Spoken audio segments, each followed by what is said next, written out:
This is a video for AP3, and today we're doing a SAT math problem. The question asks the following. In a system of equations, C is the constant. For what value C does the system of linear equations have infinitely many solutions? Now, infinitely many solutions basically means that both sides equal the same. So I have x on the left side, I should have x on the right side. If I have x cubed plus 6 on the left side, I should have x cubed plus 6 on the right side. So both sides should equal with each other. And in this problem we have two equations. So let's do one at a time.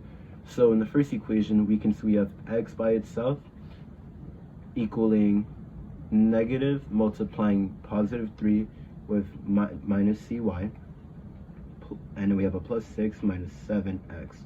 So what we can do first is that we can bring all the x's all together. So we add 7 on both sides, 7x. So we can get 8x, which equals negative multiplying positive 3, I'm sorry, minus cy with a positive 6 or plus 6.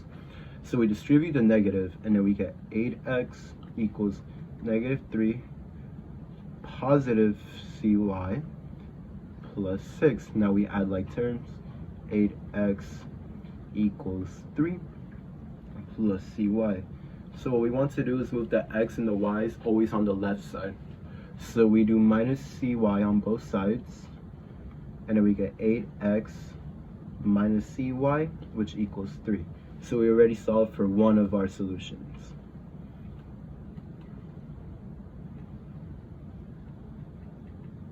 Or in this case, we solved one of the equations. Now we do the second one. It should be easier now. So what we do first is we have write it down. We have 3x minus y, which equals 3 over 2 minus x. So we add x on both sides, so we can move the x on the left side. And we have 4x minus y, which equals 3 over 2. So now to make the equation simpler, we multiply 2 on both sides so that the 2 in the denominator cancels out with the 2 on the right side, and we multiply 2 for the 4x minus y on the left side. So the 2's cross out, and then we have 3 on the right side. And on the left side, the 2 is multiplying 4x minus y, which then we get 8x minus 2y.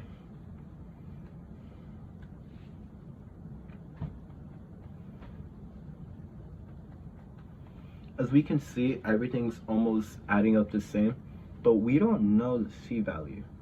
Now, in order to figure out the c value, we need to, again, understand infinitely many solutions. Now, as we talked about, infinitely many solutions is where the left side equals the right side. And the only number that we're missing here that makes sense for c to work is positive 2. So positive 2 will be our answer. Because if we change to c, which is right over here, for positive 2, let me just, right there, we can see we add, if c equals 2, we can see that both sides equal the same, and that is our answer. Let's try a harder problem. In the system of equations, p is a constant. For which value of p is there exactly one solution, parentheses x and y, where x equals negative 1? So what do we know? We already know that they give us x equals negative 1. So we can already assume that in the parentheses given, it's negative 1 y. Well, we don't know the y value, and the easiest way to look for the y value is in the first equation.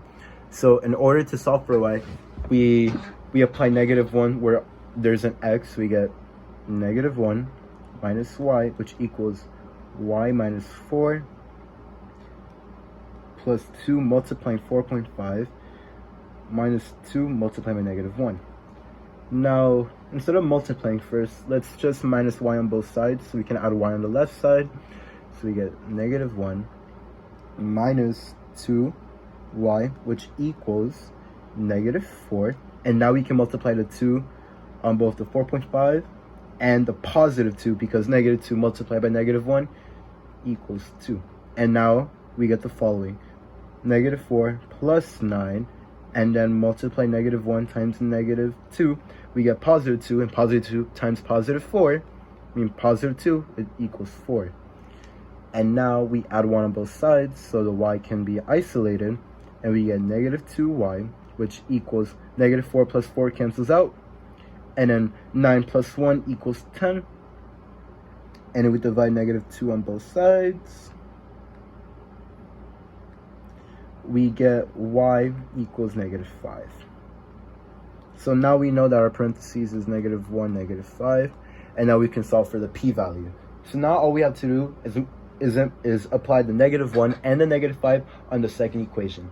So we would get 4 -1 plus 2 multiplied by -5 equals -p plus 7 multiplied by -5. And if we add all the numbers together, we get 2 multiplied by -5, we get -10. We get -10 minus 1, which gives us -11, multiplied by 4, that gives us -44. Now that we do on the right side, we get -p, and then 7 multiplied by -5, we get -35. And now we have -44 equals -p minus 35. If we add 35 on both sides, we get -9. We get -9, which equals -p. And because when negatives on both sides equal positive, we get p equals 9. And that is our solution. Okay, let's do another problem. This is going to be the final one. In the system of equations, w is a constant. For what value of w will the system of equations have exactly one solution? Parentheses x and y, where x equals 1. Now, we can see in the first equation that w is only used in the first equation and not the second one. And because we don't know what the y value nor what the w value is, we can't solve the first equation. However, because we already know that x equals 1, we can already assume that we can solve the second equation to solve for y, and then look for the w value in the first equation. So we plug in 1 in the first equation, we get 8 minus, let me make this a little bit bigger, y equals 2, 1 minus y, plus, if we apply 1 in the second equation, we get 3. Now we multiply. 8 minus y equals, and we multiply the 2 on both the 1 and the negative y, we get 2 minus 2y plus 3. And if we combine like terms and add 3y on both sides, 2y on both sides, we get y equals 5, and we have an 8 remaining with a positive, and we do minus 8 on both sides, we get y equals -3. And now we can solve for the second equation. First equation, sorry. So we already know that x equals 1 and y equals -3. So all we have to do is apply those two terms in the first equation, and then we get the answer. So we apply x and y in the first equation, we will get w multiplying by 1, positive 1, plus 2 multiplied by -3 equals 3, parentheses, 1 minus 3 plus 1. And if we multiply everything, we get w minus 6 equals, and if we, parentheses always first, we get -2 multiplied by 3, we get -6 plus 1.